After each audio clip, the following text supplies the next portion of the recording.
Good morning. Yes. अच्छा एकदम good morning. मैं मसना था. Okay. So yesterday we were going to talk about tradingeconomics.com. That is where I guess we had just written the title, and I wanted to show this website to you. Uh, tradingeconomics.com, and I've just gone to India Indicators. It's a very nice website. I found it amazing. All the important macroeconomic factors. So please understand this. In economics also we have two terms. One is macroeconomics, one is microeconomics. Microeconomics would not directly impact the stock market to a very great level, but macroeconomics has a direct impact. Matlab, some government policy changes and immediately it will have an impact on the market. If you get a chance, definitely try to see the budget and the market on budget day. Don't watch budget on DD or Doordarshan or any other national channel, but I will suggest that next budget, whenever you get to watch, February mein jo aayega. If you know this, every February the budget comes up. Always watch budget on CNBC, on some market channel. Why? For a simple reason. It actually does happen that the screen, they virtually divide into two parts. CNBC people only. One part they show what live budget updates are coming up, okay, and on the other side they show the market. So we see a news coming up and we immediately see the impact on the market. Immediately, right away we see the impact on the markets. So it's fun to watch how macroeconomic decisions, the government decisions, they impact the markets. Okay, so today what we are going to focus on, again let me just quickly remind you that three major levels, I may say, of fundamental economics. Company analysis we are done. Yesterday and day before yesterday we talked about industry analysis, and today focus is on economy analysis. But like I said yesterday, for industry analysis or economy analysis, or the last part which we are going to do today is management analysis, we don't need any commerce background as such.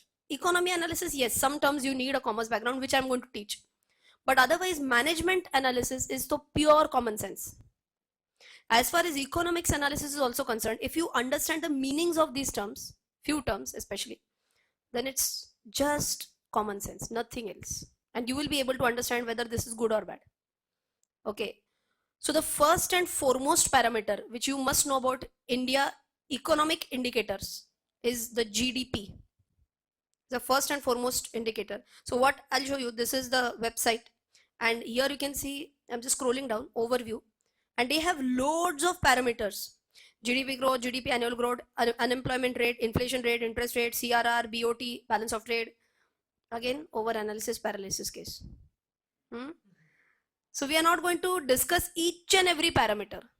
Not all parameters will directly have a major impact on the stock market. Okay, all these are important parameters, but we are going to select only few. Like in stock market company analysis also we selected 8.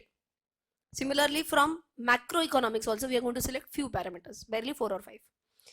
Are these parameters going to impact the stock market in a big way? So the day it is announced, that same day it will have a big impact for sure. So we'll start off with the very first one. The very first one, if you can write down, the first macroeconomic factor which we must check is the GDP. GDP. And the full form of GDP is, anyone knows? Gross domestic product.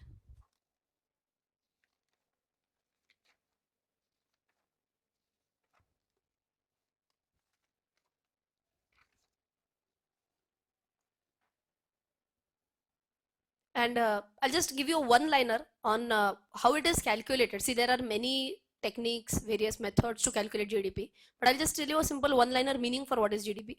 It is the aggregate value. You can write this down. It's the one liner meaning for what is GDP. It is the aggregate value of the final goods produced, of the final goods produced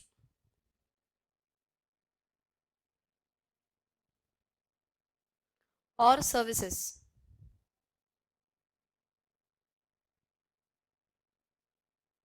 in the country. Final goods, or because I can't say services produced, no, goods produced or services in the country. In the country. Okay. So there are two major points in this definition. What one word I used is the aggregate value hai ye. Of what? Final. That's an important word. Final goods or services. And which are produced in our country. Okay, so instead of 2, I can say 3 important parameters for this. So what do we mean by aggregate value? This meaning is very simple. So in Pune, how many goods and services are how many goods are produced? How many services are rendered? Pune plus Nashik plus Satara plus Sangli plus Mumbai plus all the cities put together. Cities will get aggregated into states. States aggregated into a country. Okay, so all will have to aggregate together. So number one important term in this is it's an aggregate of all the goods and services. Second one, it has to be of a final goods produced or service rendered. Final goods is very important. Why? Let us understand. Assume that I'm making this shirt. Then from cotton, I'll make a yarn first, na? Cotton se yarn banta na pehle. Or maybe from cotton I'll make a thread first. Simple. Okay, thread is not my final product. Thread is an intermediate product for me. Correct, na? From thread or from that yarn, I'm going to make this shirt. So in the GDP, if you add thread also and shirt also, will it be a double effect? Yes. That is why any intermediate good which is used, that is not counted in the GDP. Only final goods are counted in the GDP. Okay, I'll give you one more example. Let us say I'm making a mobile phone. And in the mobile phone, I need whatever, some buttons and the screen and some processor, all that. So whenever that screen is manufactured, that will not be counted as a final product. Screen is used for what? Acha, mobile, then mobile will be counted as the final product. In sabka aggregate, when we take, is final goods and services. Is this clear? Final goods and services. And very important, produced in our country. Just as an example, whenever we import anything into our country, will that be counted in the GDP? No. Any import will not be counted in our GDP. It has to be mandatorily produced in our country. Then only it will be counted in the GDP. Okay, then how to calculate GDP? I don't think it is of any sense for us to understand how stock market reacts to that. We are least bothered about how economists calculate GDP. We must know that what is the meaning of GDP though. Now you only tell me, if the GDP increases to a good level, what does it mean now? Now I have told you the meaning of it. More production. And if we have more production, then overall a good sign or a bad sign? Obviously a good sign. More indigenous goods produced within our country, more goods are produced. Can I say possibilities that imports also might go down? Correct? So more and more of production, more and more of sales ideally would lead to more and more of profits ideally, and overall growth will be there.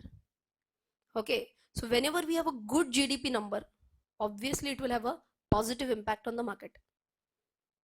Okay, so have you understood the meaning of GDP? Yes. Now we have to understand that what is the GDP growth rate, or this one, what is the GDP annual growth rate? So if you see here, last GDP annual growth rate was 5.8. So 5.8 ka last GDP annual growth rate hai. And if you see reference is March 19, very latest data comparatively, matlab bahut purana nahi, hardly 4-5 months old, 3-4 months old, sorry.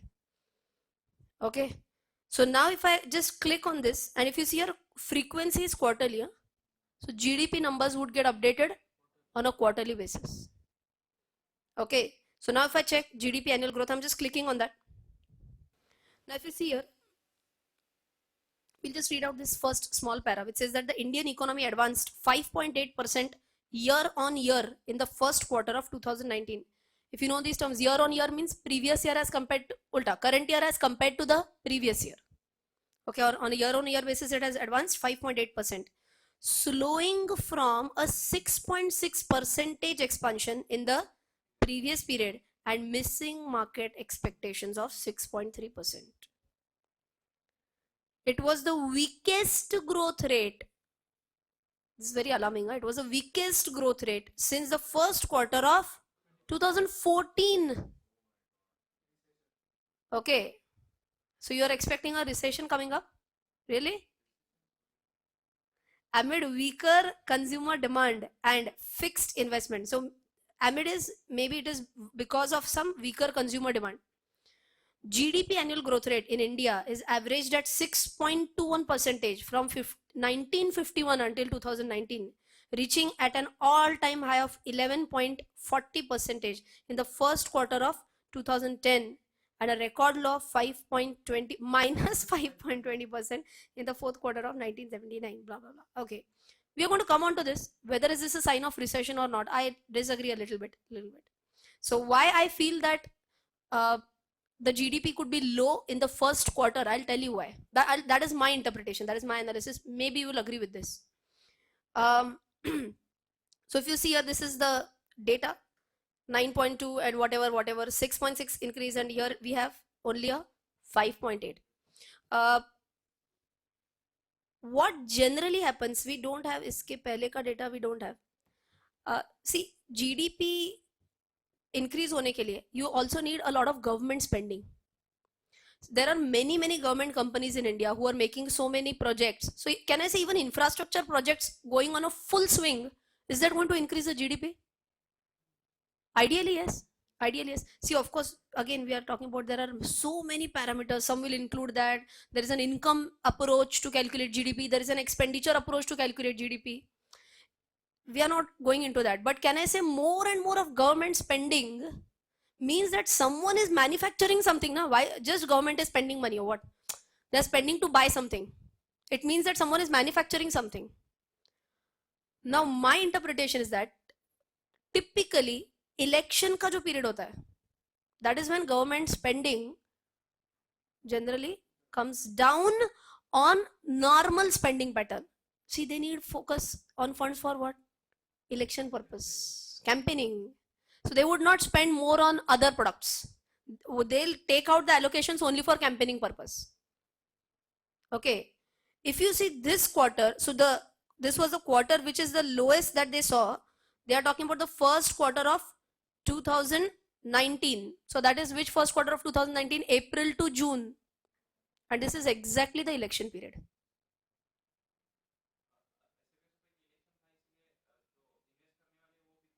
Correct.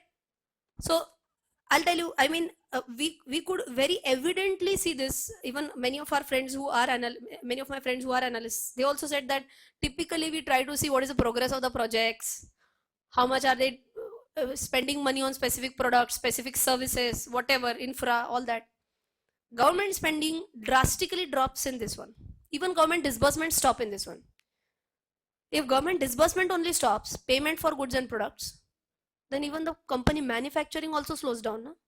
So this is a very typical sign of election year. Okay, this very similar pattern we had seen way back in 2014, 5 years ago. Very similar pattern. So if this continues for another 2-3 quarters, then I may agree with your point that maybe it could be a start of recession or what, and then why it did happen and all that, then we'll have to check it.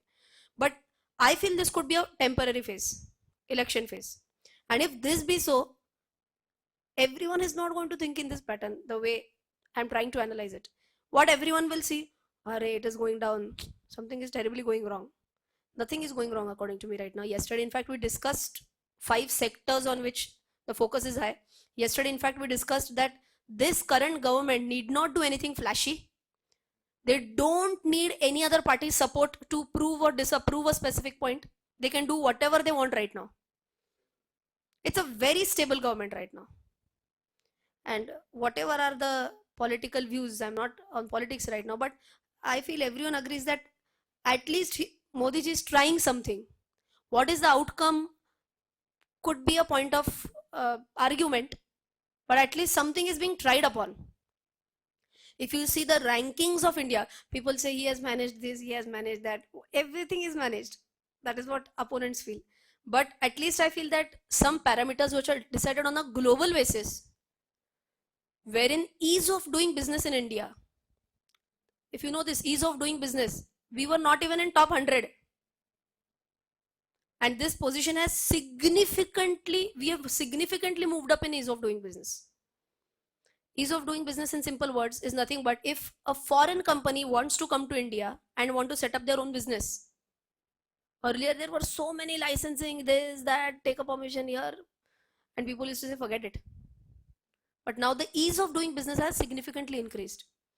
And then many opponents will say this number is also managed. So if you start looking at all these things that this is managed, then no need to do any analysis. We are believing that these numbers are true, and then only we are making the analysis. Okay, so I personally feel that this is a temporary phase, election phase. We should watch what happens in the next quarter and the next quarter. So Q2, quarter 2 and quarter 3 of 2019, to my expectation, is very crucial as to how the numbers bounce back. Even if you have seen other companies which are giving their Q1 results, they are not so good. And I again feel that it is because partially, not fully, but partially definitely because of election. See, everyone, I'll tell you, everyone is of the view na ki, what policies will be taken by the government? Will it be for me? Will it be against me? These are the macroeconomic factors which are impacting. So don't be disheartened by this, that this is the lowest amongst last 5 years and market expectation was 6.3 and we are at only at a 5.8. It's okay. I feel don't get in a panic situation. Maybe it is because of this that the market has corrected. This is an adding factor, na? This is definitely one adding factor as to why market is going down right now. So I feel this is not a big worry if Q2 and Q3 stabilize or even go up.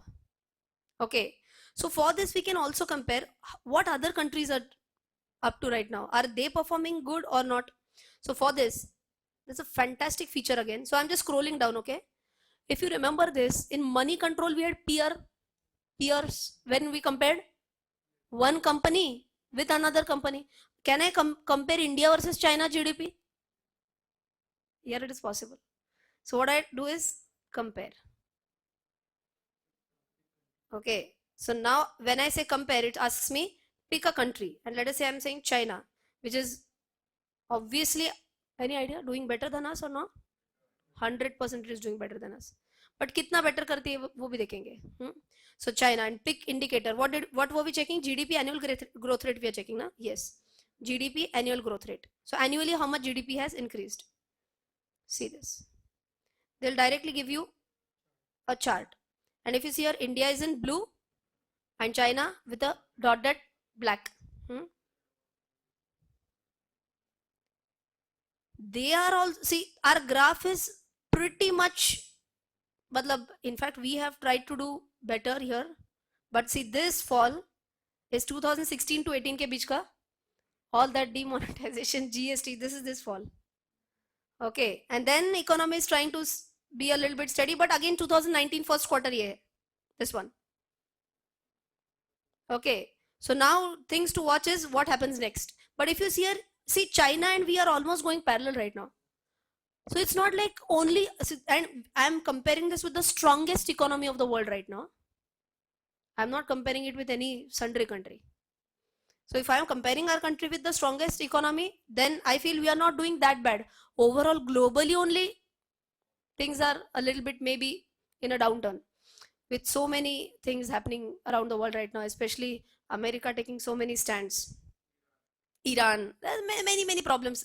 If you know this, the new president has been appointed. Na, abhi kal mein kiska dekh rahe? Mr. Boris, UK.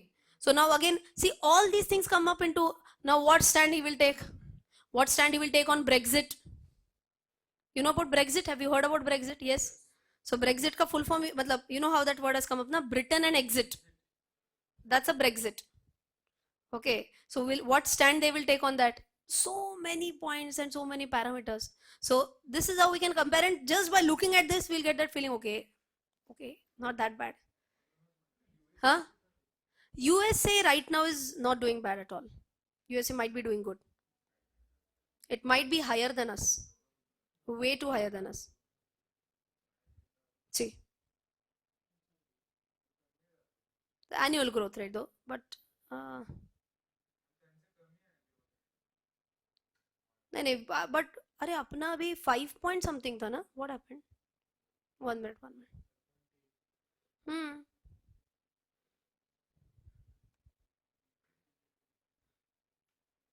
One minute. Okay, if you remember here, I said compare, and first we compared. I'll just go back to China again. हाँ okay एकच minute हा मला एकदा compare करू दे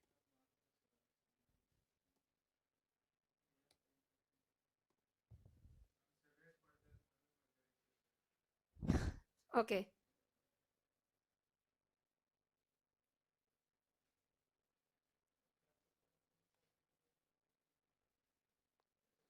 GDP annual growth rate, and then I'm saying compare. Pick a country. I was at China. Pick an indicator was GDP annual growth rate.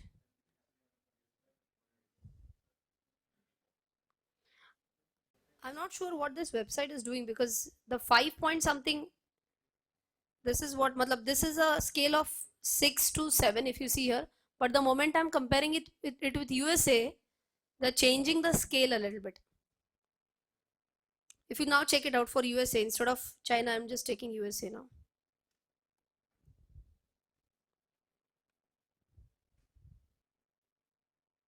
See, they're changing the scale. Maybe they are sizing it down in some ratio. The scale change हो रहा है वो. But in fact, I'm saying that it's a good sign that USA is doing better than us. It's a good sign. I'll tell you, the moment any giant economy crashes, then it's going to impact the entire world. Exactly. So that is what had happened in 2008, na? When Lehman Brothers, there was a big crash. By the way, I have explained the entire Lehman Brothers crisis in my basics of stock market.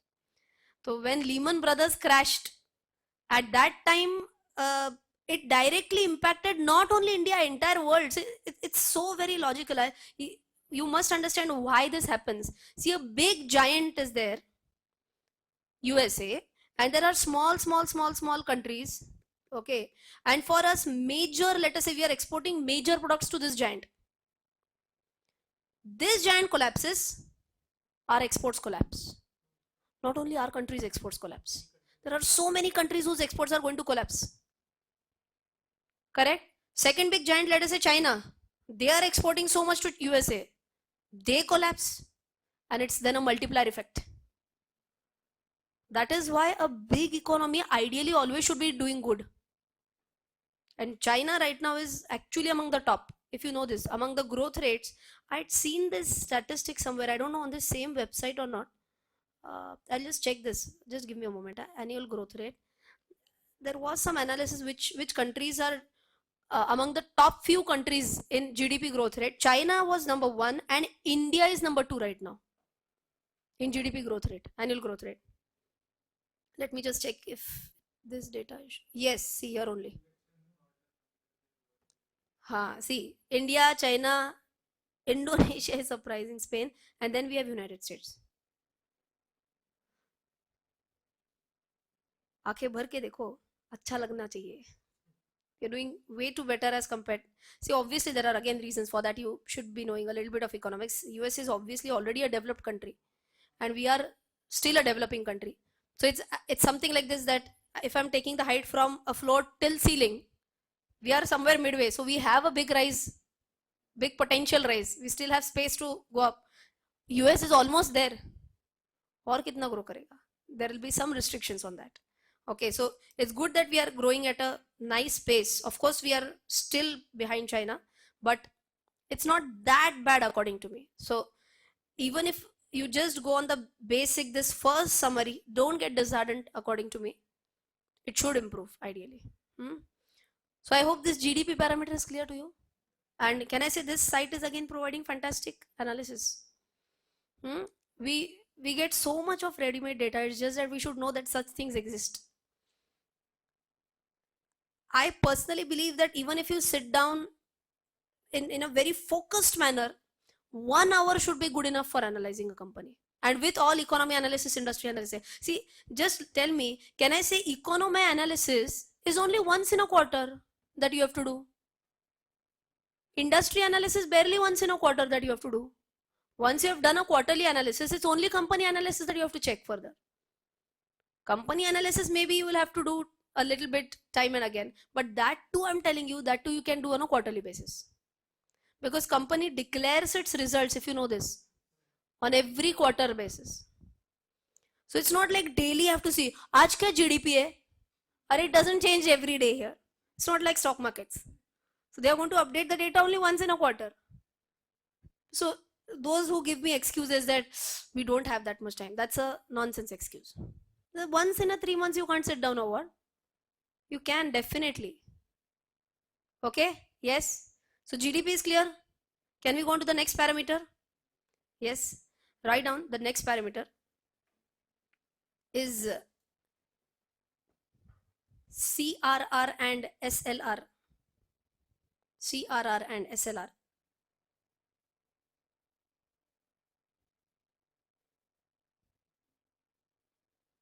Dash. CRR, that is cash reserve ratio.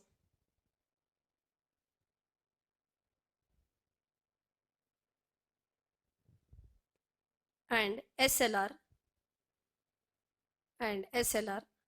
that is statutory liquidity ratio.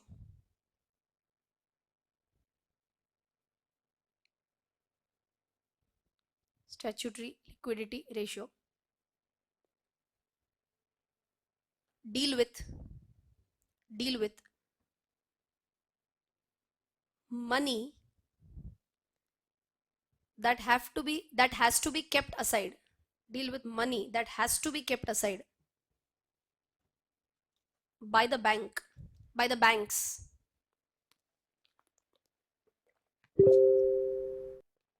as required by RBI.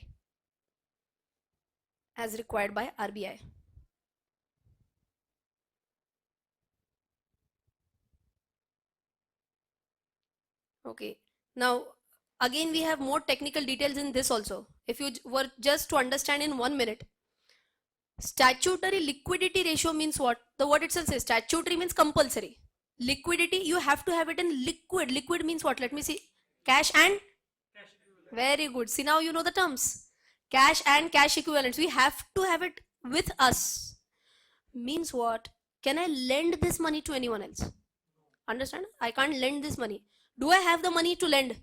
I have the money, but there's a restriction on lending. So now let us understand. A government spokesperson says that, so basically there is something known as a monetary policy and a fiscal policy which is announced. In this they say that we are increasing the SLR, statutory liquidity ratio, by 0.5%. Good sign or a bad sign? For a bank. Very good. Understand this. See, if government says that we are increasing the SLR, one more time, what is SLR? Statutory liquidity ratio. They have to maintain cash and cash equivalents with them, compulsory. Okay, more cash and cash equivalents that they have to maintain, what will happen? Their capacity to lend will decrease. If their capacity to lend decreases, their loans given will decrease. If loans given decrease, their interest income, interest on loan which bank will receive, that will also decrease. In a flow? Very much in a flow? If that be so, the moment SLR increases, is it good or bad sign for the bank? It's a bad sign for the banking sector.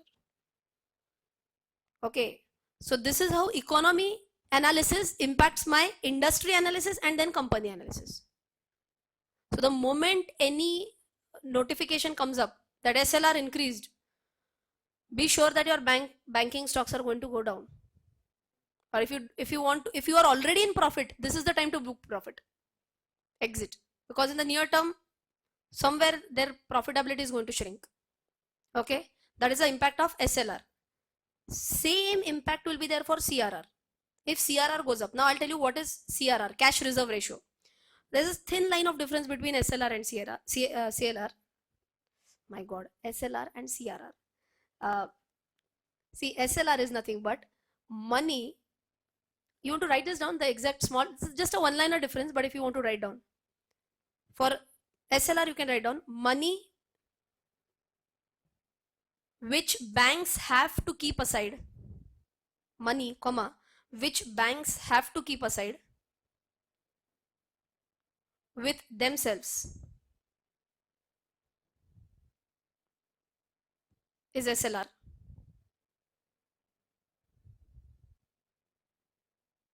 Whereas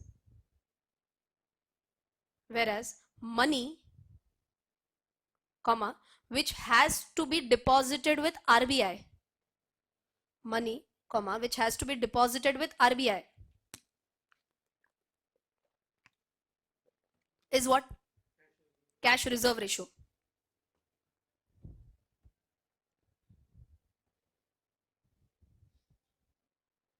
Meaning is clear? See, the word itself say na, we are keeping cash with you as a reserve. रखो अपने पास. Now CRR also increases. What will be the impact? Same impact. If CRR increases, then my cash and cash equivalents, so here cash and cash equivalents will not go up, but here my balance with, oh, so that is also cash and cash equivalent only. So my balance with any bank, which bank? RBI now, will increase. And the moment my balance with RBI increases, what will happen? You have less capacity to lend. If you have less capacity to lend, less loans will be given. If less loans are given, interest income will decrease. Is this okay? Have you understood the impact? You want to write this chain? This one? And is this common for both CRR, SLR? Common for both. Huh? So impact of CRR and SLR on, you can give this as a subheading maybe, impact of increase in CRR and SLR on banking stocks. Impact of increase in CRR and SLR on banking stocks.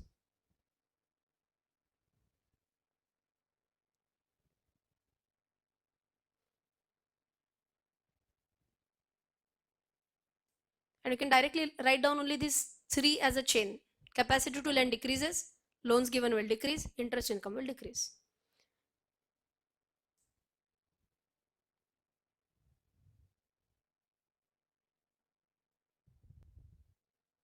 And what will be the conclusion? Therefore, banking stocks will rise or fall. So conclusion will be, therefore, banking stocks will go down.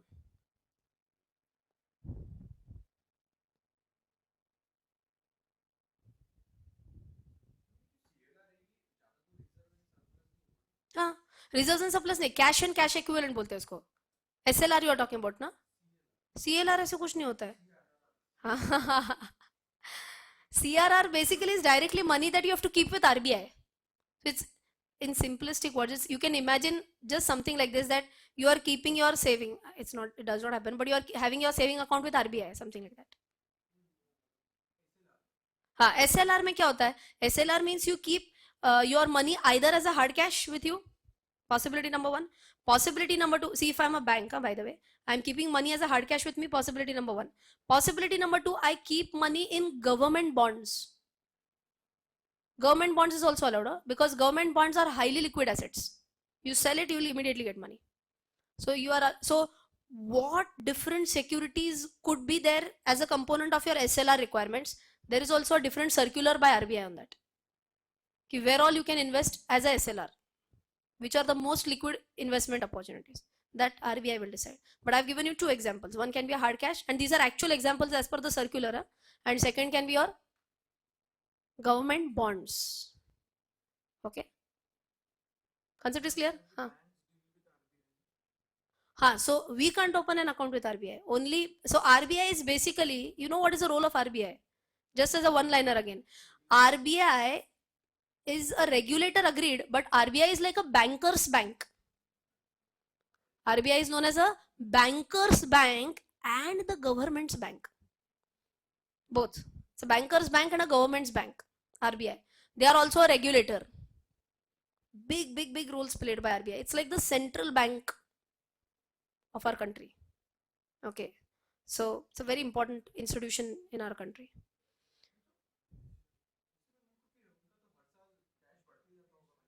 Banks ka, does cash and cash equivalent of any bank go on increasing every year? Ideally it should have, but we have so amazing people like Vijay Mallya, Nirav Modi, who contribute, who ensure that the bank's position does not improve every year. उनको ऐसे बुरा लगने लगता है, अरे they are prospering यार, not done. So the moment your NPAs increase, your cash and cash equivalents are going to go down. Your position is going to go down.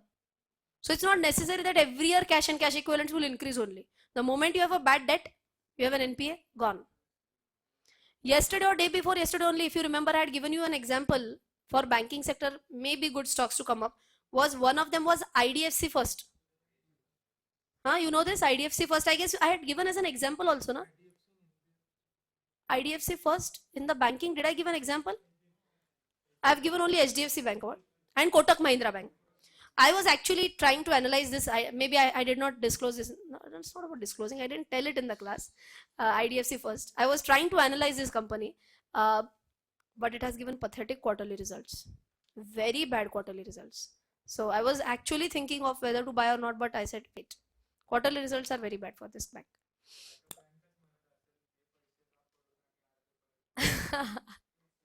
For nationalized bank, we use this term collusion. Collusion means the bank employees only participate in the fraud. So this would mainly happen in nationalized bank. In private sector bank, again you have so many rules, regulations, and probability will decrease. I'm not saying it's zeroed down. Wherever we have an individual, a person, किसी का भी दिमाग घूम सकता है. Okay, but again I'm saying that the probability of a fraud in a nationalized bank is what we see in the current scenario is a little bit higher. Okay. Chalo, anyways, going back to our discussion right now, we talked about three major terms till now, clubbed up as two. One was GDP, second one is CRR and SLR. The third term you can write down is which you can't see. I don't think whether they show this or not, but you can easily get what is the repo and reverse repo rate, but you should understand the impact of this on the markets. Okay. Repo rate.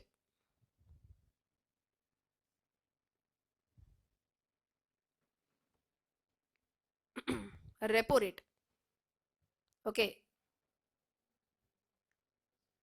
So in simple words, again I'm telling you, not the exact definitions. It is the rate at which, you can write down, it is the rate at which RBI lends money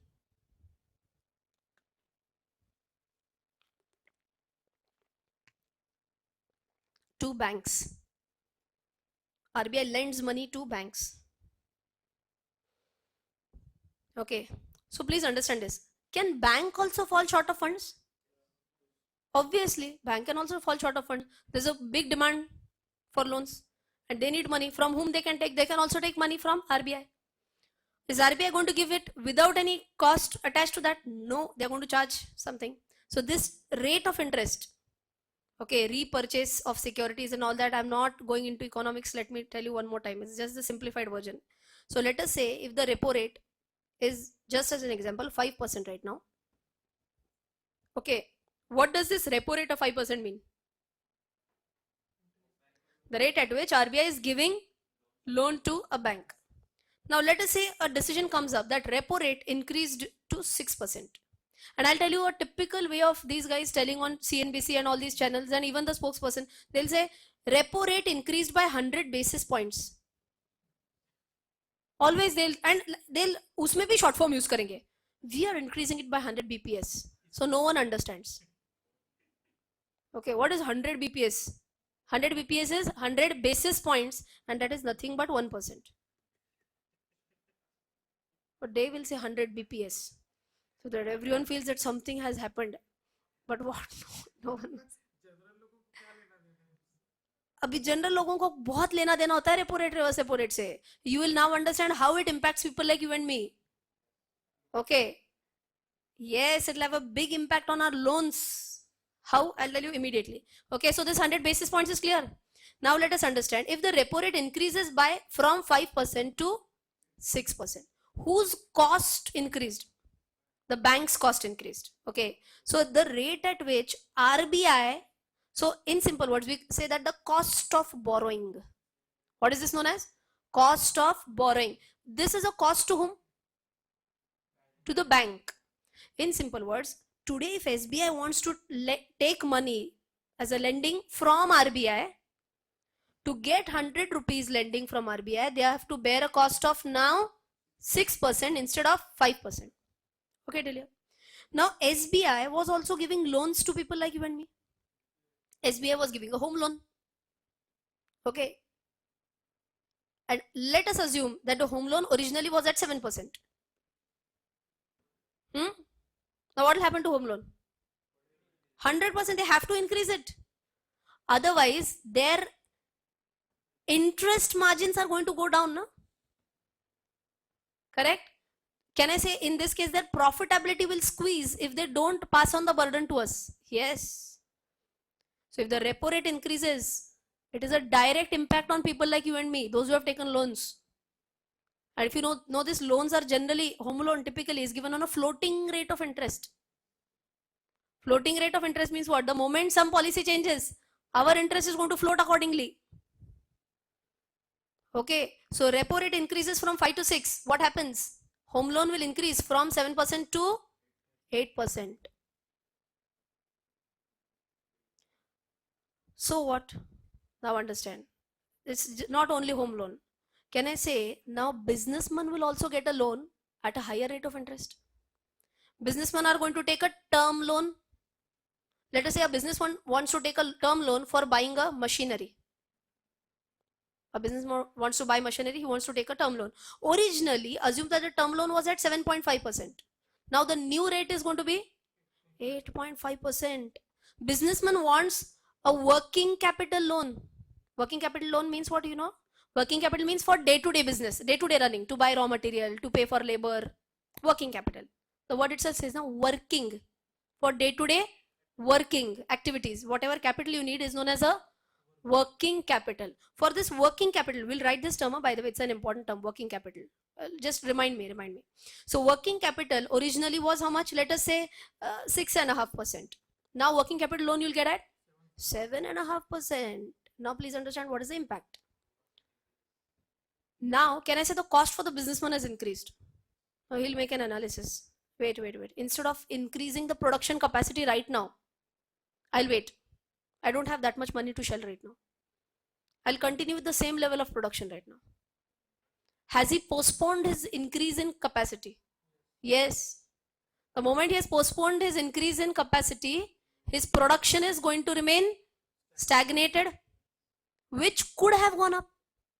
If his production has remained stagnated, not only his production, many peers' production, many other industries' production, and then what is going to fall?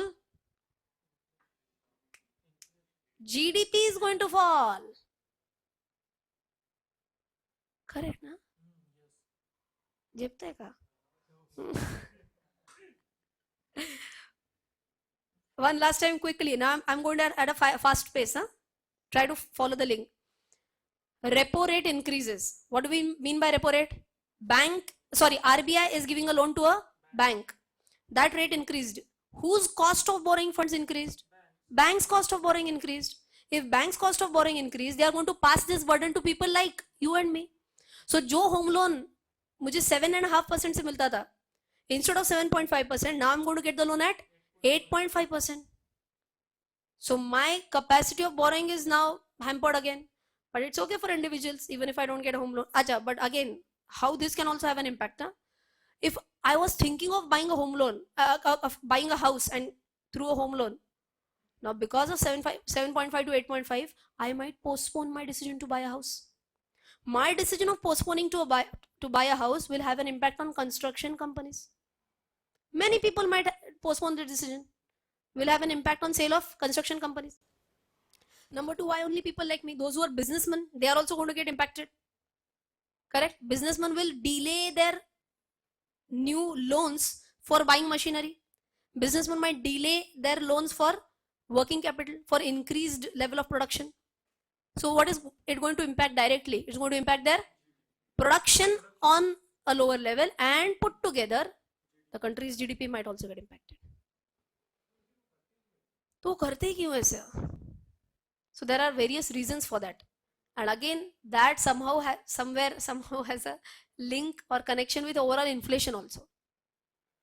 Sometimes they want to make money dearer. Money dearer concept. So I'll now tell you the reverse position. Let's see if you can get it. What will happen? Assume right now repo is assume 6%, and they say what nonsense, we want to increase GDP, na? We want to increase production capacities, so slash it to 3%. Come on, they slash it to 3%. Now getting a loan becomes very easy. Any person can get a loan, and then when you start getting excess money right away, people's spending capacity will increase. 100% attention, I'm directly going fast. Spending capacity will increase. If spending capacity increases, your demand is going to increase for various products. I was not able to buy this iPhone 7, but I'm getting a loan at only 3% to buy an iPhone, 4% to buy an iPhone. I'll buy an iPhone. I was not planning to buy a smart TV. I'm getting a loan at 4%. I'll buy a smart TV. Now demand is suddenly shooting up. Supply can't shoot up immediately, so you need that much production capacity first. Then you will first buy the machines, you will hire new laborers, that takes little bit time. So initially your supply is going to be comparatively less. This is basic microeconomics. More demand, less supply, prices are going to increase. If prices increase, it will lead to inflation. So inflation will increase. So to control inflation, many times repo rate is increased. If you increase the repo rate, your loans rate will also increase, and that is why we say our money becomes dearer to us. That is a money dear concept. It's actually this, money becomes dearer to me, because now I know that I have less money, I have less capacity to borrow. Let me use this wisely. And that is how the demand somewhere drops. Supply is almost the same. Demand drops, so your prices will drop, your inflation will drop, but your GDP also will also drop, na? Because overall demand is only going down. So the production people will produce less maybe. And if people see, this is economics. So we feel that, अरे क्या कर रही है सरकार? Can't they just solve this problem of inflation?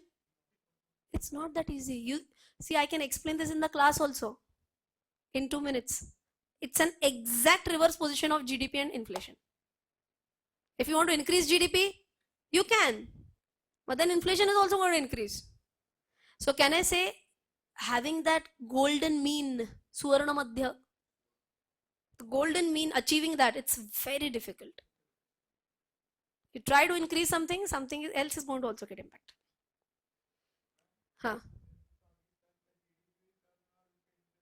So what happens is that, so this is basic economics, what I'm telling you right now.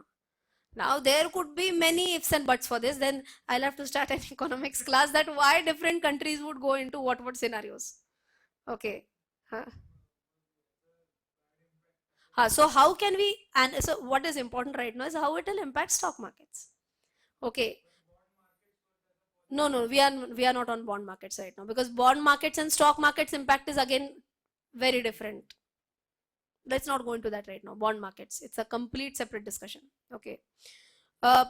Sticking to the main point, what we are saying is that if our repo rate increases, if the repo rate increases, now everyone tell me quickly, repo rate increases, what will happen? Loans will become costly. If loans become costly, businessmen who want to take a term loan or a working capital loan, what will happen? That will go down. So therefore production might also go down, and it will have a negative impact on overall GDP, and that is why positive or negative impact on market, again a negative impact on market.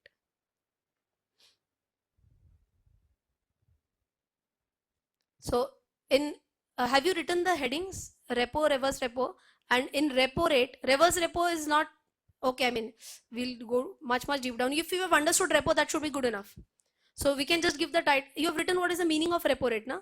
So now let us give the title as impact of increase in impact of repo rate on markets. First give the title, na? Then you will write this. Impact of repo rates on stock markets.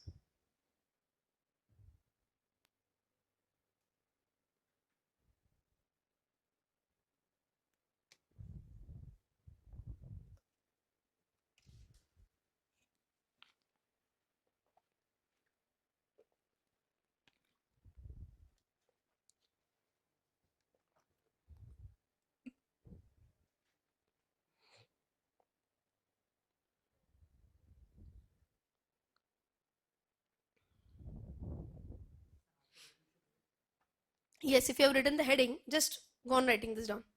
Instead of 1, 2, 3, 4, whatever, you can do dashes, whatever. This is the sequence. Yes, for this working capital loan, you can just put a star mark and then I'll explain what is this working capital loan in one line.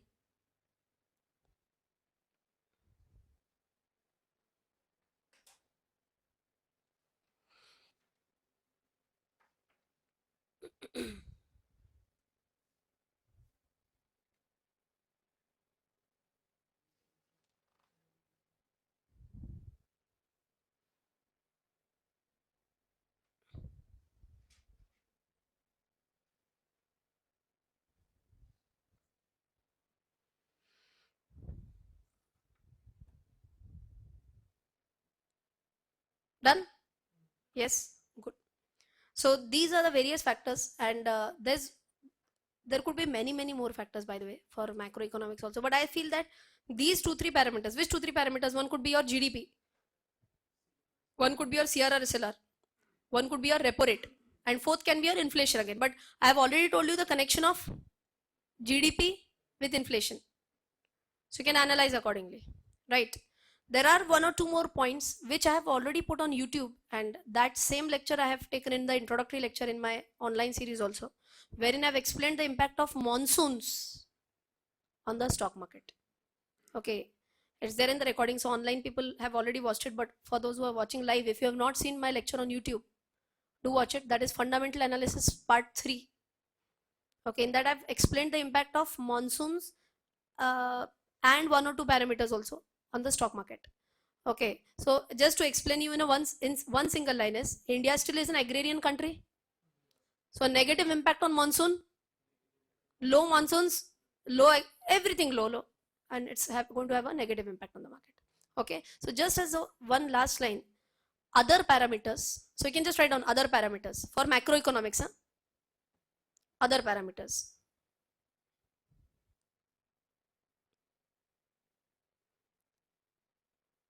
Dash. Parameters like monsoons, comma, BOP. BOP is balance of payments. I have also explained the same concept on YouTube, lecture number 3, fundamental analysis.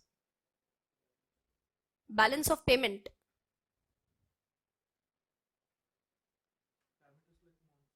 And balance of payment also impact the stock markets.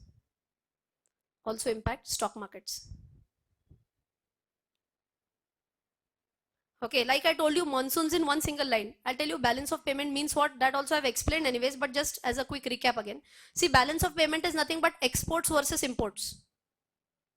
Exports versus imports. If my exports are greater than my imports, then I call it as a surplus BOP. Exports are greater than imports. I have a surplus BOP of 20. No. Surplus BOP. See, balance of payment. What is the meaning of this balance of payment? For exports, do I have to pay or do I have to receive money? I have to receive money. How much money I have to receive? 100. Let's say. For imports, do I have to pay money or receive money? Pay money. No? For import, I pay money. How much I have to pay? 80. So what is the balance of payments? This I have to receive, this I have to pay. So what is the balance of my payments? It's 20 positive, na? So more and more balance of payment increases. This is mainly my foreign currency which is increasing.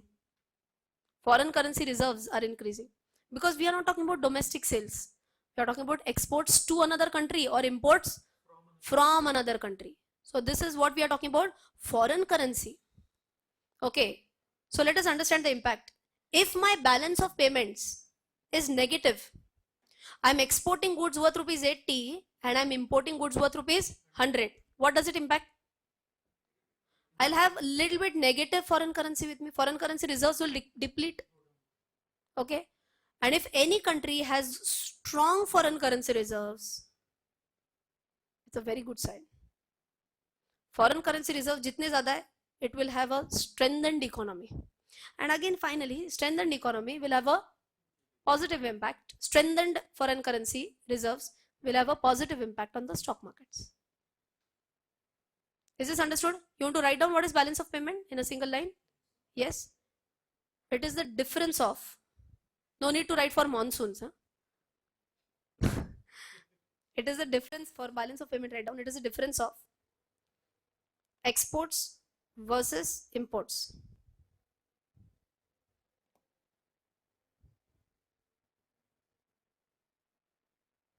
It is a difference of exports versus imports.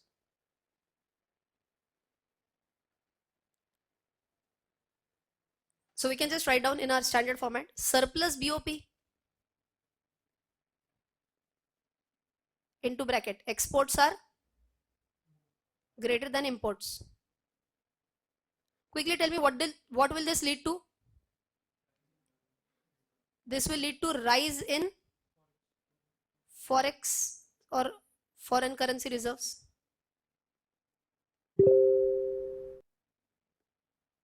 Good or bad for the economy? Good for the economy. And obviously good for the markets.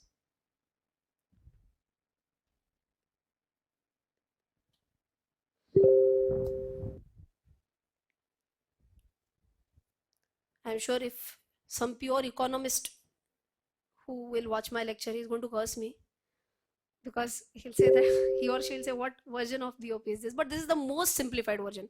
The final meaning remains the same. The small intricate details I've completely taken out right now, because anyways that's not going to impact our market analysis. Is this okay? Yes.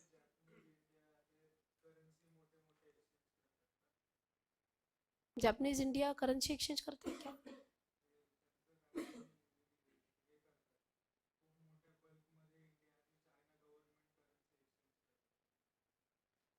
I have not read about this. Why Japan and India exchange currency in bulk?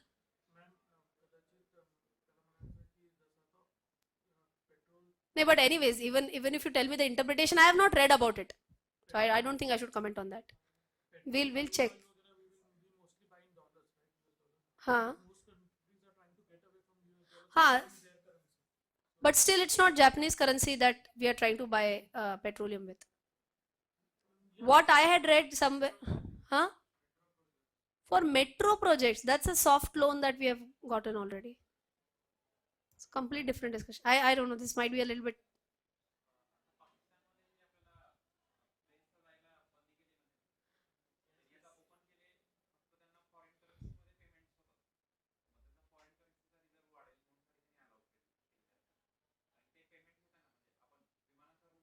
Correct.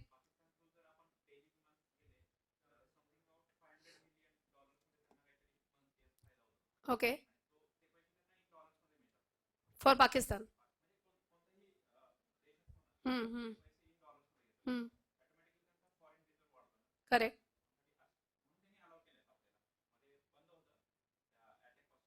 Oh. But I till recent days, like, because my mother-in-law and father-in-law had been to Russia for a family trip, and they said that they were not allowed to use the airspace of Pakistan. The route had changed because Pakistan government had banned Indian flights to use the Pakistan airspace. Now recently they have opened it. What?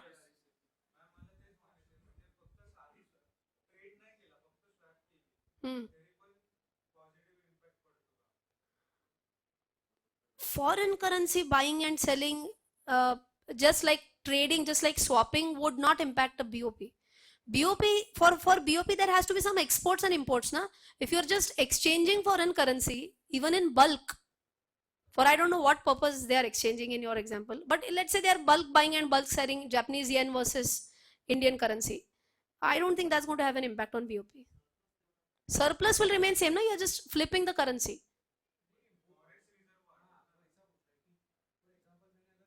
नहीं, but finally forex reserve बढ़ेगा, agreed. So you may say that sometimes even India does this.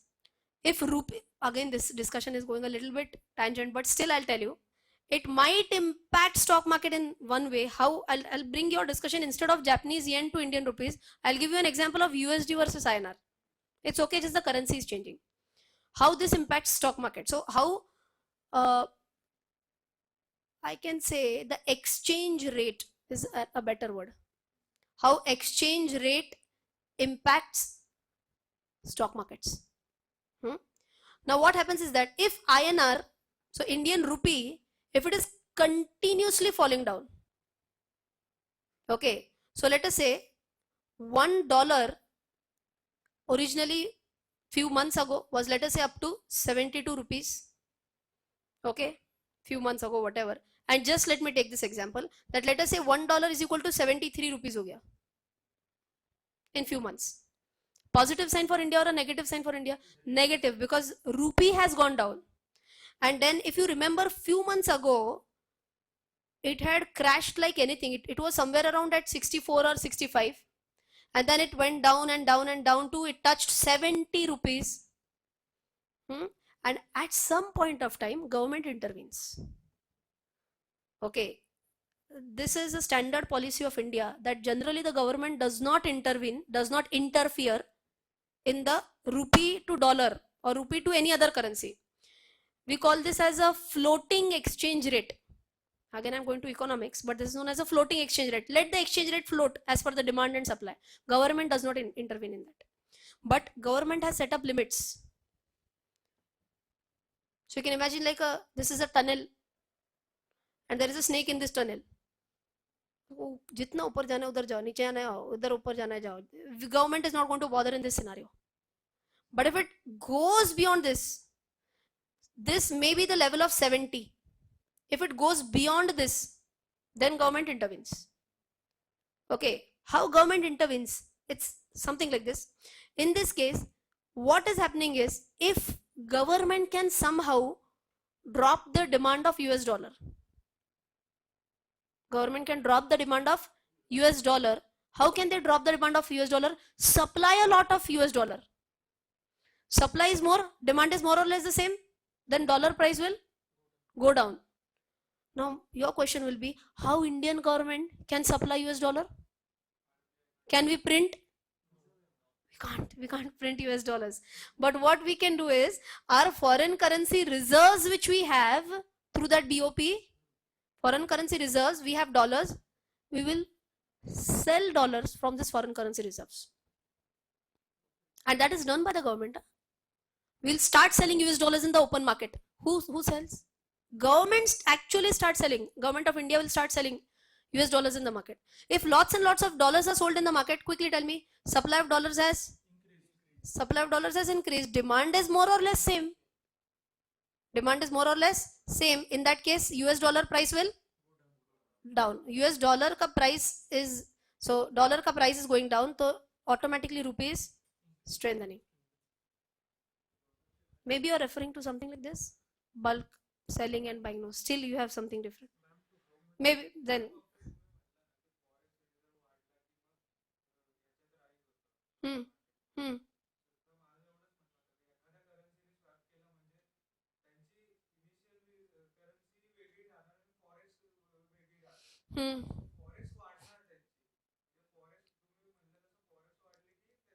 No, okay. You are just saying that just forex ऊपर जाने के लिए, just for my forex reserves to go up, if I start selling, so please understand, if I want to buy yen, let us say, and increase my forex reserves. Just as an example, I'll have to sell rupees, na? I have to give rupees. Instead of using the word giving rupees, actually India sells rupees and buys yen. A bulk buying and selling, maybe, is that what you are referring to now? Listen, I got your point now. I got your point. Listen. So you are selling rupees and you are buying yen, Japanese yen, so that my foreign currency reserves increases. Foreign currency reserves increase. Again, understand the impact. This can be done. I'm not denying that, but please understand the impact of this on economics also. If you are starting selling rupees, the supply of rupee in the market, like this, na, supply of rupees in the market increased. If supply of rupees in the market is increased, demand again is more or less same, and then the rupee value will go down. This is not good sign for our country again. You're getting the logic? Yes. So any country will, otherwise it's so easy to increase the foreign reserves. Is RBI allowed to print money? Is RBI allowed to print our own currency? Yes, na. RBI means RBI will give the instructions, na. That will be printed in the minting machines. That's okay. But RBI will give the permission. Are apna ye chapo. Print how much ever currency you want. Print. Now we have a lot of Indian rupees. Sell and buy dollars and buy yen. Foreign currency reserves increase. Why do we need any economist? It's not that simple.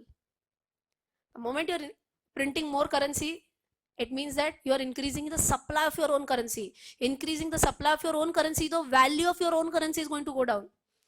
Again, one more impact. If you can understand quickly, more and more money, rupees are there in the market. Money is not dearer to me now. I'm easily getting money. I'll start spending money the way I want. Inflation will increase. That is what had happened in Zimbabwe. In Zimbabwe, same thing had happened. Their government had started printing. You are poor, we'll print money. Take. Now you are not poor. Very good. See, government is solving everyone's problem. It's not that easy. Now his buying power increases. He's going to spend like anything. And if you know this, I don't remember the exact figure, but somewhere I read this, that in Zimbabwe, a day had come when almost they had translated into Indian currency. They had a 1 lakh rupees note to buy a bread. This is what had happened in that country. So this is you just, it's not that easy. Isn't economics really interesting? It's absolutely interesting. The problem is again the way it is taught in school. At school level, the most hated subject for me was economics. I feel this might be everyone's story. Why only me? Because the way in which we are taught is like, kya chal raha hai? What GDP?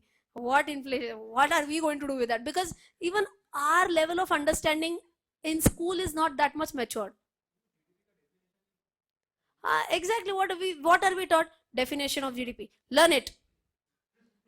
And you know what happens in Three Idiots, like the way he just learns it and just vomits it out. So now I feel even if you have not liked economics at that time, do try reading about economics now. It's really interesting, and that's how you learn about impact of macroeconomics on stock markets. Okay, one small point which was pending was that working capital ka thing, na? You have put a star mark for working capital, and somewhere write down the one-liner meaning for working capital.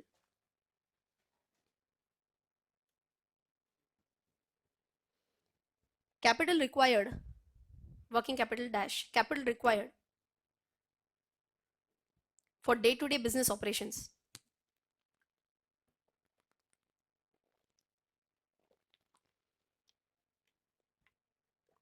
Capital required for day-to-day business operations like what? Buying raw material, making labor payments, etc. For day-to-day, what did I say? For day-to-day? For day-to-day operations like buying raw materials,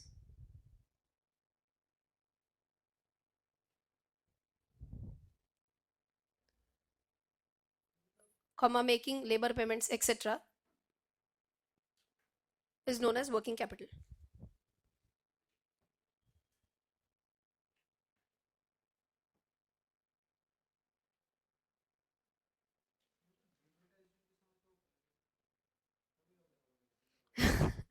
Demonetization definitely impacted many businesses.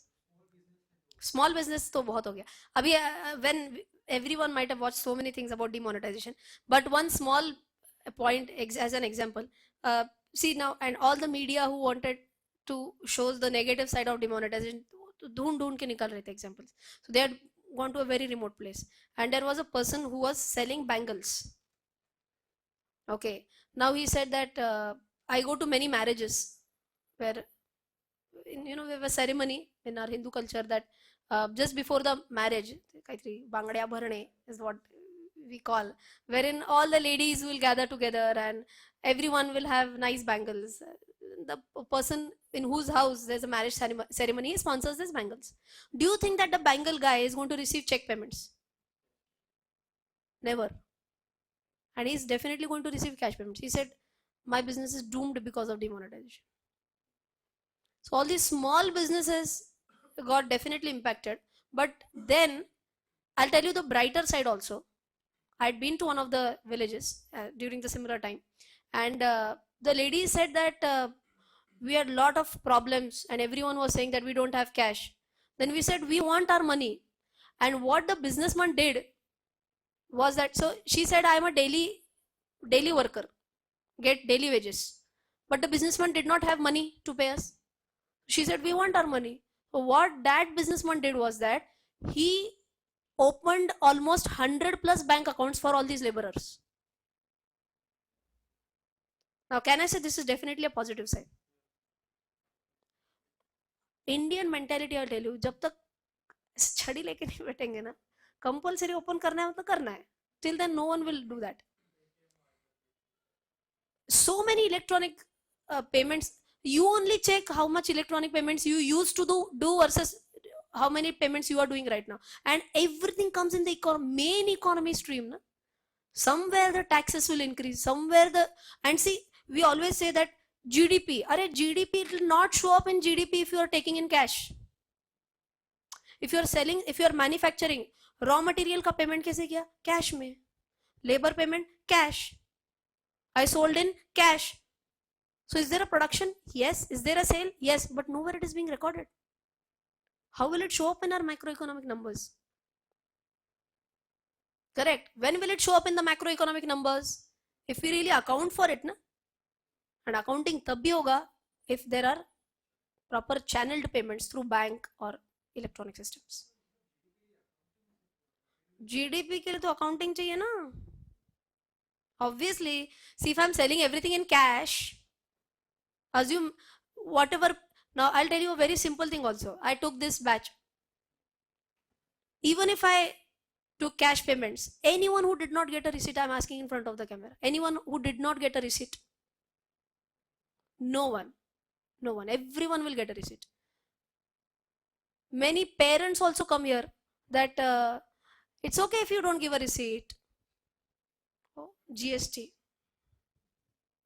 we don't want to pay GST. It's okay if we don't get a receipt.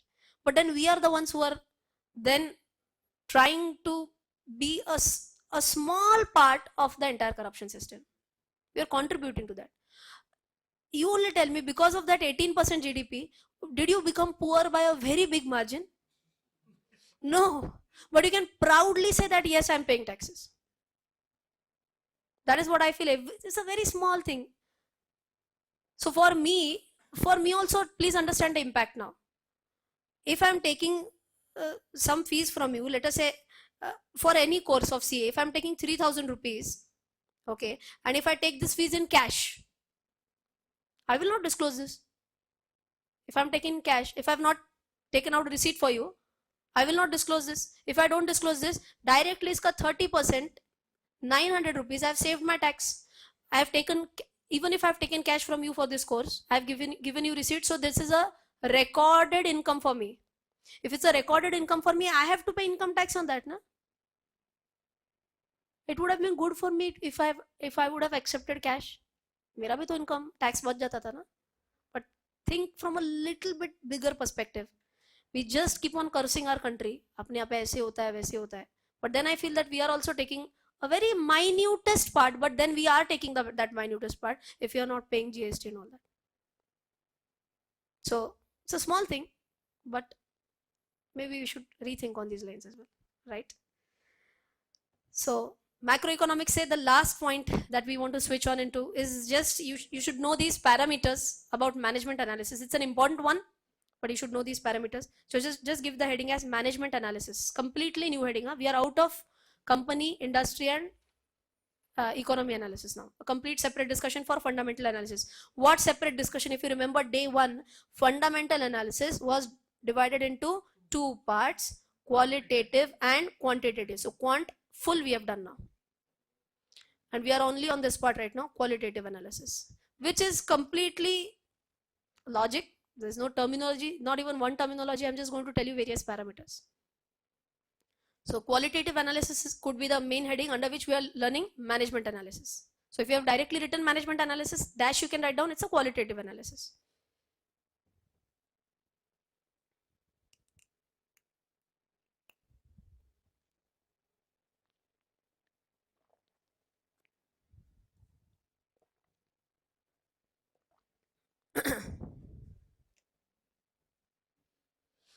Right. Can I go on? Yes. Sorry. Reverse repo rate impact on stock market exactly ulta ulta hone chalu ho jayega. But that's okay. I mean, again, you'll have to understand that concept. So maybe in the heading itself, you can write down repo rate. What will be, no, not right now. Heading, original heading I had given repo and reverse repo. See, like repo was where bank gives to, sorry, RBI gives to bank. When banks are allowed to deposit with RBI, that's a reverse repo. Exactly ulta direction. Na? RBI gives to bank is a repo. When banks invest with RBI, it's a reverse repo. Okay, but again, understanding the impact and all that will take a lot of time, and it's okay. If you have understood repo, that should be more than enough. So management analysis. So let us understand what is this management analysis. Just 2-3 minutes, pay attention. Fundamentals could be amazing of a specific company. Economy might be supporting that. Industry might be in the perfect life cycle. All factors are positive. You're about to buy that stock, but the management is a fraud. Still, it's a big no on buying that stock. Don't buy such a stock, because then the analysis could be that these balance sheet numbers could be cooked up. P&L numbers could be cooked up. Makes no sense in buying such a company. But the biggest problem is that, so many fundamental analyst teachers will say that you have to do a management analysis. But question is, how do I do a management analysis? Do I really go and meet them? Is it possible? No. We don't even know them. It's not possible. But how do we know them? Through annual reports and through any other documents. So if we were to check management, or if we were to do management analysis, see, the basic parameter is checking their honesty. So two things, one is honesty and one thing is their capacity. Management might be very honest, but they don't have the capacity to run the business. Still makes no sense. Capacity can go again in quantitative analysis. If your inventory turnover ratio is continuously rising, can I say capacity or capability is the correct word actually, not capacity, capability. So two things, one is honesty should be good, and next is your capability. Capability can be understood with quantitative analysis also. Inventory turnover ratio is continuously going up. Reserves are rising fantastically. Profits are growing year on year. Is this their honesty or is this their capability that is showing up? Capability which is showing up. What we are not sure is about the honesty of the business. So how do we check honesty of any management itself is a very big task. So I have taken out some 8-9 parameters which we can use to check the honesty of the management. Again, unless and until management changes, this is a one-time study. Do you need to check every month? Abhi honest hai kya? The honesty is not going to change month on month. Na? So this is just a one-time analysis unless and until the top level management completely changes. Okay, so let us write down various parameters.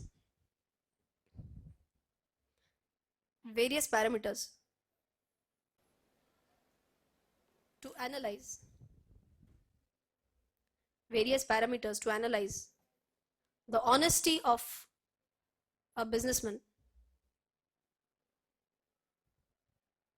Various parameters to analyze the honesty of a businessman are: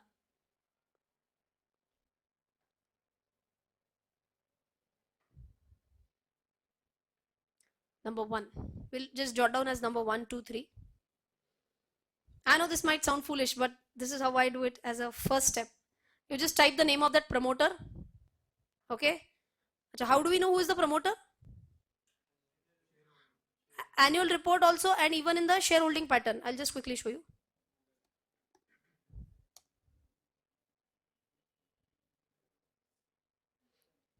गया case का office.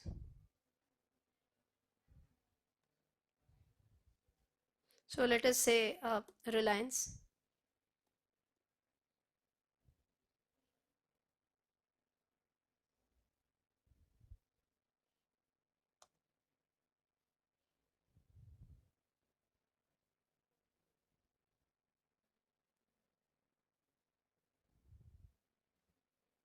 क्या हुआ?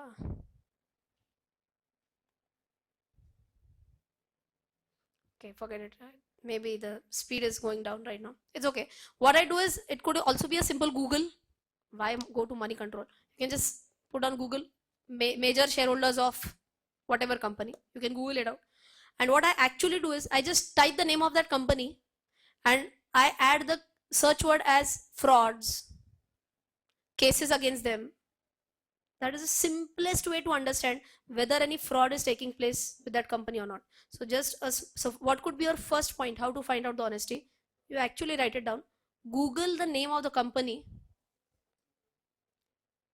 Google, so search on Google obviously. So Google out the name of the company.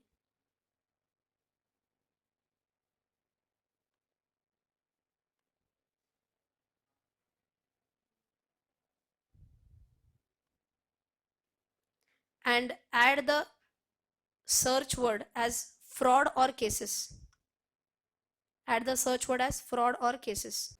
So the first one, what I said was, just Google out the name of the company, and what will you add as a search word? Fraud or cases against them, litigation. Okay, and you will get to know whether any cases are being run against the management or not. The more number of cases against the management, stay away. Simple. That's what I'm repeating. All this is common sense. Second point, write down. LinkedIn profile. Okay, in LinkedIn profile also you can see what is the educational qualification and all that. How many years of experience that person has. Okay, a very experienced person having good qualification. Again, I may say that, see, I can't judge the honesty with that, but there's one point which I can link with it, is the remuneration that they are claiming in the organization. So what I'm giving you as an example right now, let us understand. Educational qualification is not that high. Experience is also not very good. 2 parameters. And the remuneration that they are taking from the company, managerial remuneration, director's remuneration, that is very high. What does this mean? What does this mean? Again, can I say honesty could be questioned here?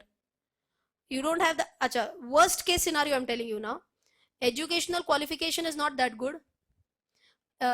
Experience, number of years of work experience is not that good. Company's net profit this time is not that good.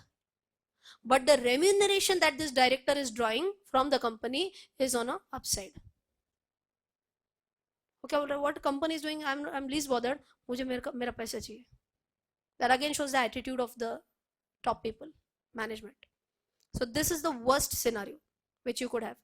And how can you get qualification experience? You can get that on LinkedIn also. Okay, so this could be an example. Low qualification, low experience also. Sometimes qualification could be low, but experience is terrific. Still matches. Qualification is low, experience is low. Company's net profit is also down, but remuneration is on the upside. Last year's comparison, they are taking additional 10% remuneration. That again shows the ethics of the management. Okay, so you can write this as an example from LinkedIn dash. Example can be same thing, qualification, experience, downward arrow.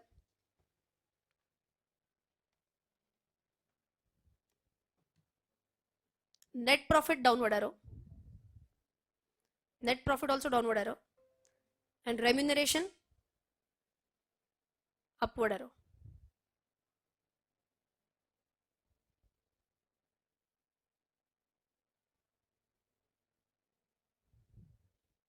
Right? Remuneration पता चलता है क्या? Anyone knows? Yes, so that's what that is why I was planning to open this. In annual report, it's fun to watch. कौन कितना कमाता है? We always can compare what we are doing versus what others are doing. Gives us motivation.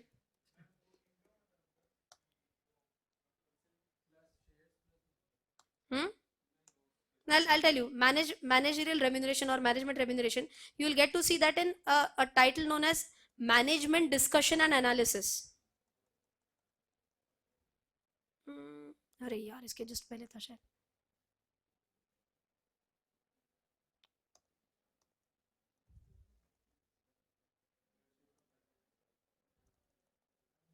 No, wait. Okay, I'll show you 1 minute. There's an annual report of L&T, and in which I'm just going down. Okay, here, listen. In the contents, this is a very important content, by the way. Management discussion and analysis. Super important content. Okay, you can write down this as a third one now.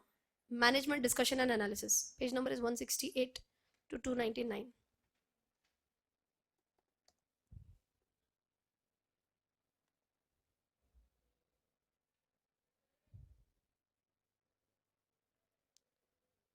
This is also just for you to understand that what the company plans in the near future. So this point might not directly have an impact on ethics, but this might help you to understand what are the plans for near future. Okay, so if you see your management discussion analysis, first they are talking about what is the scenario of Indian economy. Then they are talking about what is the scenario of global economy. Then we are going down digitalization initiatives, digital journey, whatever. So what are their initiatives that they are taking, what their major achievements are. See, the year's order books includes breakthrough orders for airports and hospitals from prestigious clients. Now we know this term, correct? Yes, so they are saying that we are having amazing achievements and amazing clients also. See, this is like Delhi Metro Phase 3 snakes its way through Delhi Haryana border. ITC Green Bengaluru, this is what they are doing as the current projects right now. Transportation, many projects. So you'll get to, so if you were to understand what L&T is doing, all these points you will find in management discussion and analysis. So inside that, two major things you're finding. So dash karke likho, this is not about honesty of the management, but this point tells us about what? Existing projects and upcoming projects. So dash karke likho, we can get to know about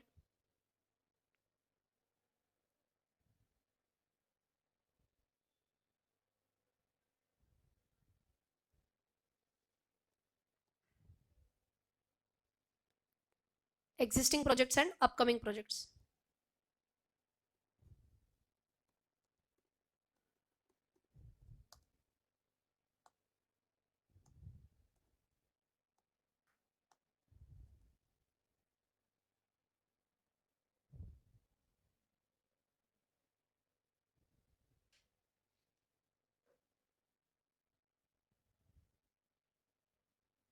Yes, just found it till then. Well, inside this only, in management discussion and analysis only, you can see this as an annexure. What I did is just search Control F, managerial remuneration. And you can see here, name of MD, managing director. WTD is a whole-time director or a manager. How much are they earning? Of course, rupees in crores. Basic salary is 2 crores. Whatever, rounding off. Perquisites 21 crores. Then commission as a percentage of profit 18 crores. Others 5 crores. 48 crores is the annual salary. of only one person, Mr. S.N. Subramaniam. Okay, so chairman का यहाँ पे नहीं है, is Mr. Naik. Okay, and then CEO कौन है, CFO कौन है, इनका managerial remuneration. See here also you can get to see one important point. Any penalties, punishments, compounding of offenses. Can I say this will again get linked with honesty ethics. So inside that management discussion analysis only, we can get to know about any. So we can write that as one more point. Na? Inside this point only, management discussion and analysis, we can get to know about any penalties or punishments on the management.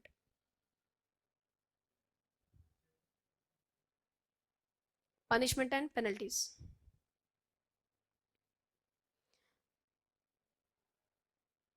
Okay.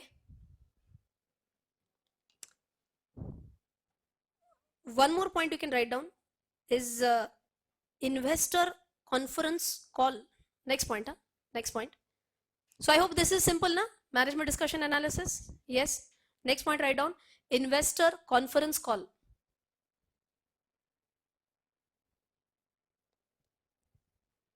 Investor conference call. In that investor conference call, you can write down dash transcript analysis. I'll spell it out for you if you want. Investor conference call dash transcript analysis.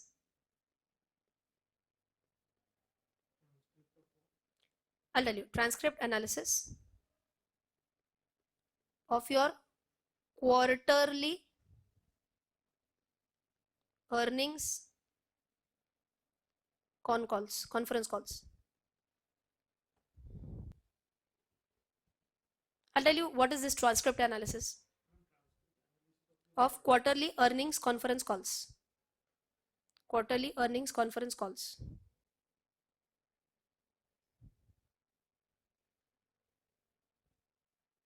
Okay, now what is this? I'll tell you. Many a times, whenever quarterly earnings are disclosed by the management, have you ever seen this on TV? The management, some person from the finance department or maybe the MD, CEO, someone actually speaks in front of the media and they tell that quarterly earnings of this year is of this quarter is this much as compared to the previous quarter. Our sales numbers have increased by this, our EBITDA is increased by this, our PBT has increased by this. They'll go on telling numbers. Then the media guys ask them certain questions, they answer to these calls. Okay, now again this tells there are some adverse questions which are asked by the media sometimes. Then how they are reacting to that? What is their quarterly earnings? What, even in this quarterly earning call also, many of them ask, how do you expect the next quarter to turn up for your company?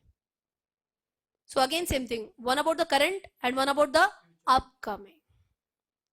Now the only question is, where will I get to see this quarterly earning calls? I just happened to bump into this YouTube channel. It does not have stock earning calls of all the companies though. I have no connection with this YouTube channel. Let me be very clear, disclaimer. Okay, but the name of that channel is Stock Adda. Just Google this out or YouTube Stock Adda, and I found many conference calls on this. Matlab actual audios he has put.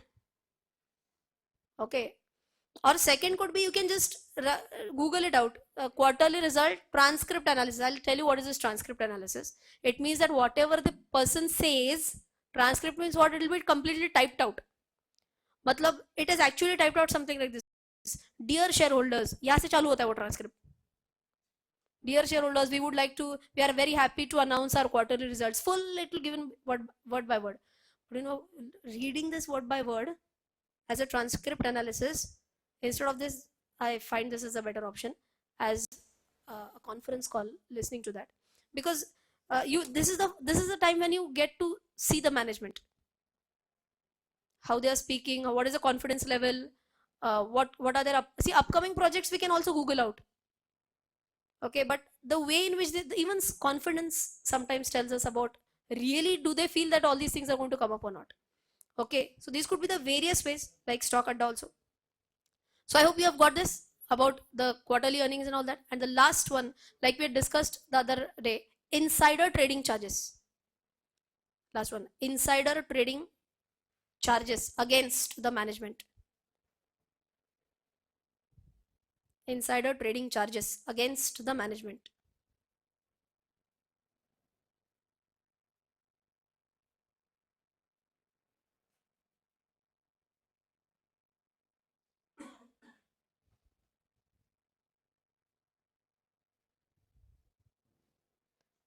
And I told you what is insider information. Simple Hindi, andar ki baat.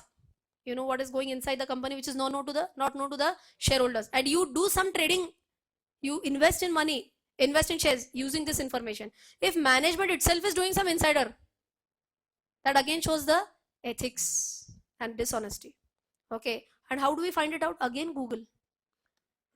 Type out the name of the MD and insider charges, insider trading charges. Charges means against that person if there is anything going on. Okay, so can I say management analysis is no rocket science, but it is just very subjective, very simple. Just Google it out. You're reading. So it's not a one day. So I can't say 8-pointer analysis. Not like that. Just go on reading about the management. All these could be some basic points like LinkedIn, Googling it out. All these will help you to understand the honesty of the management. Is this okay? Yes. So that brings us to a logical end about the entire fundamental analysis series of what is quantitative, what is qualitative. I'm going to give you one bonus video wherein I guess there was a request also that like from start to end, if I can give, these are the 8 pointers and actuals by downloading some annual report. It will be great if that can be done, right? So, but I'll do that as a studio recording. Okay. So what can be done is I'll take up one share, and which we have discussed a lot in the class, which was Himadri Specialty Chemicals. I'll do a video on that. Just give me some time for it though. We'll discuss in the same pattern which I have discussed in the class. Okay. Like first, I feel that the stepwise analysis should be our 8-pointer filter first. If it fits into the 8-pointer filter, then I'll go for the industry analysis. Then I'll go for the economy analysis. And last one will be my management analysis. If everything fits into place, ideally it's a buy. That is based on fundamental analysis. Okay. But then if you were to ask me the timing for that, company is good, we should buy. But question is, when? Aaj buy karu, kal buy karu, thoda ruk ke buy karu. For that you need technical analysis. Okay, which we have not covered. It's again a separate, complete separate series. For that you need to understand again loads of terminologies. Okay, 11 lectures mein hona, it's impossible actually.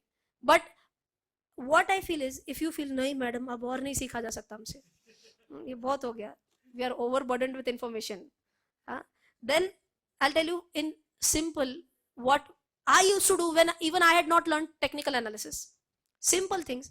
If you have a target of buying 50 shares of a company, you have a target of buying 50 shares of the company, then buy 10 5 times. Thoda karke. This month buy only 10. Next month it goes down, buy another 10. Next month it goes down a little bit, buy another 10. If it is rising, happily buy at a rise also. Sometimes happily buying at a rise also makes sense. See, you feel that, arre yaar, I had bought at this level, right now it is at this level. It means that your analysis is correct. But you have bought only 10 quantity. Your target was 50 quantity. Still buy another 10. Should be okay. But stagger it out. Don't buy 50 at one. So even if you don't have knowledge of technical analysis, but if you feel fundamentally this company is very good for next 3 to 5 years, your target should be reached. Just don't bother about what is the support level and what is the resistance level. That's just a temporary phase. Stagger out your investments. Okay. So this is the way fundamental analysis is done. And as I again told you, some basic points that don't put all your money in one stock. Even if you feel that this company will do amazing in the near future, this is the stock. Buying that single stock is still a foolish idea. You never know. See, management's decision going wrong is not in your hands. Management changing is not in your hands. So even if you feel that this company is going to do fantastically, don't put all your earnings in that. Okay. In fact, don't put all your earnings in stock market also. Even I don't have my 100% savings in stock market. So very thoughtfully manage your portfolio. Some should be in stocks, some should be in mutual funds, some must be there in fixed deposits, some can be in debentures, some can be in gold. Ease it out, divide it out. You can decide your own proportion. That is actually portfolio management. But don't put all in one place. Even if you are deciding on stock, my personal suggestion is at least have 10 stocks in your portfolio. There is no formula for this. This is my thought process. That don't put only in one stock because I feel this is going to do good. I feel diversify it a little bit. 10 stocks, you can choose 10 stocks. I have given you 5 sectors which ideally should do good in the near future. From each of the 5 sectors, you may go in for 2 stocks. That will diversify your portfolio. And then what happens is that just 1% if the stock goes down, you have money to again average it out. Okay, so 2 thumb rules based on fundamental analysis. Now I hope everyone now has got that confidence that yes, I can analyze. I will need practice, but I can analyze now. Have you got that confidence? Yes. It's more and more you practice, the confidence level will just go on rising. Okay, so do that analysis, and even if you do that analysis, don't buy only a single stock. Buy at least have a 10 stock portfolio, and don't buy the entire quantity at one time. Stagger it out. Okay, with this my teaching thing I'll stop. If someone wants to come and speak, we'll keep that as a session separate. But from my side, I hope whatever knowledge I had to deliver, I hope I have delivered in the best possible manner. So thanks a lot for patiently coming.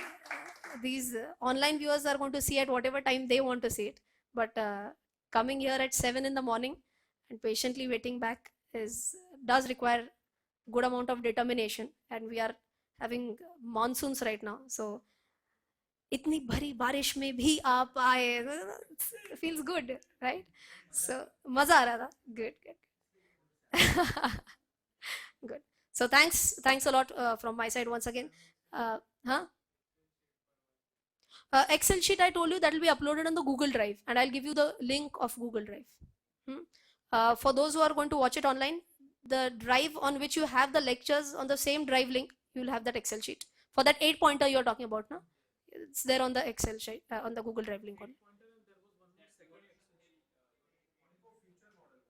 Sorry, the future price wala, EV to EBITDA model, it's in the same Excel sheet only. Okay, so both you'll find on the same cloud link. Okay, so that's it from my side.